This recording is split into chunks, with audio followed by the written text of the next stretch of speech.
हमारे इलाका में ये जो फ़ाख्ता है, ये दूसरी फ़ाख्ता से थोड़े से छोटे साइज़ में होती है।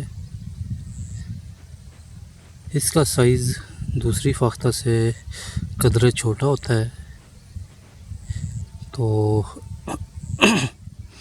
इनकी तादाद में भी एक अच्छा इजाफ़ा देखा गया है यहाँ पर।